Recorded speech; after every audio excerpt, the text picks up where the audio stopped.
Get with U.S. Agriculture Secretary and former Georgia Governor Sonny Perdue. Mr. Secretary, it's good to see you this morning. Thanks very much for joining us. Good morning, Maria. I'm not in Alligator Point, but I'm happy to speak with you. There you go, right. Issues with the weather. This is the Southeast's second storm in 4 weeks, sir. Farmers are now rushing to harvest crops to prepare for the fallout of Michael. Some are still not fully recovered from Florence's damage. Should they be worried? How do you see this?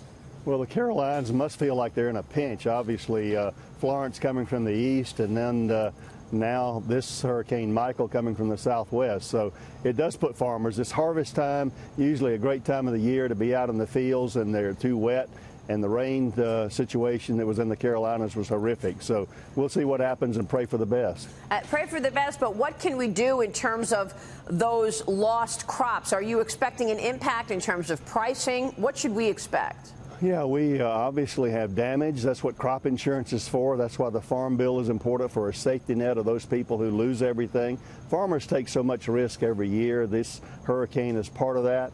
And that's why it's important to have the safety net programs that we have at USDA for farmers to apply. So we encourage them to reach out to their Farm Service Agency. Let me move on to ethanol. The president moving to allow year-round sales of higher ethanol gasoline, delivering on this critical demand from the Midwest farmers ahead of the midterm elections. The president said that the changes, he said this at his campaign rally in Iowa last night, the nation's largest corn and ethanol producing state. Here's what he said. Got to get your reaction. Okay. My administration is protecting ethanol, all right? That's what you want to hear. Today, we are unleashing the power of E15 to fuel our country all year long, not 8 months, all year long. Why this move, Secretary? Well, again, I think it's promises made, promises kept. When President Trump campaigned in Iowa, during the campaign, he committed to protect the RFS, the Renewable Fuel Standards, which provides for ethanol to be used, a clean burning fuel, giving customers more choices. And that's what he's doing. He's wanted to do this, frankly, for several months, but he wanted to balance out the needs of the smaller refineries as well. Tell me about the impact of it longer term in terms of the impact on these ethanol-producing states. Well, again, the ability to sell E15 year-round means that more stations will invest in the pumps and tanks in order to give their customers the choice. We also think the long-term consequences, with corn prices being very low, fuel or petroleum prices rising, that the delta of the price difference will also be seen at the pump fairly quickly here. But this gives consumers a choice. It will be good for agriculture, good for corn farmers, and we think good for the American economy. It kind of takes a deregulation or a regulation away in a deregulatory fashion. Is there a double-edged sword here, sir? The higher ethanol percentage cuts into oil industry profits. Does that impact the oil refineries negatively?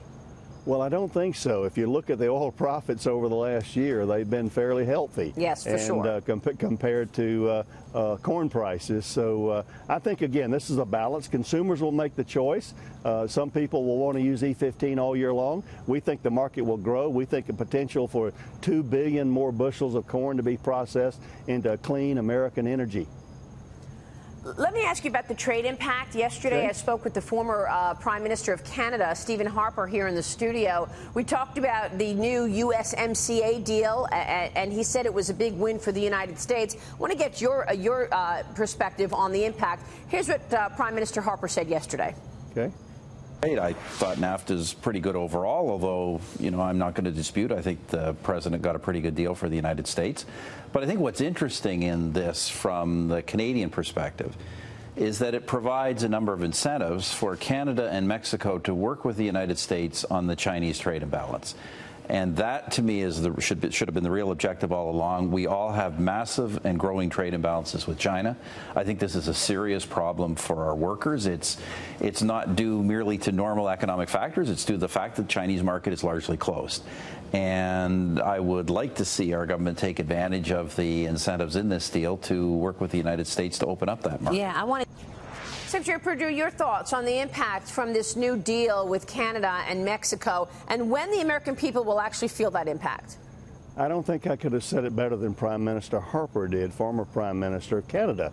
I think it gives us an opportunity. I've said the North American continent is the best neighborhood on earth. Again, realigning with our allies to the north and the south and creating this huge market has been beneficial in agriculture during the time of NAFTA. It is a better deal. President Trump used his power of the office and the leverage of tariffs in order to get a better deal for America, the American economy, the American workers, agriculture, autos, in so many ways. So I can understand why he said that, but he got to the real purpose. Coalesce our allies here, not only here, but EU, Japan, and others, in order to have a solid front against China, who's not playing fair to any country on the world markets. You know, and China won't even admit that they've been stealing our intellectual property for decades, sir, you know. And so this fight looks like it's going to go on. You're dealing with a dictator for life. What's the downside risk of being in a fight with China for, months, if not years? Well, we hope not years, but again, a dictator for life can't control that economy overall. We see what's happening. The United States is growing gangbusters, and the Chinese economy is going down. So I hope they see the error of their ways. All we're asking China to do is stop stealing our stuff and play fair. And farmers are with the president. They understand the long-term gain here. Yeah, great analysis. Mr. Perdue, good to see you this morning. Thanks very much, Thank Secretary. you, Maria. We'll see you soon. Sonny Perdue joining us there.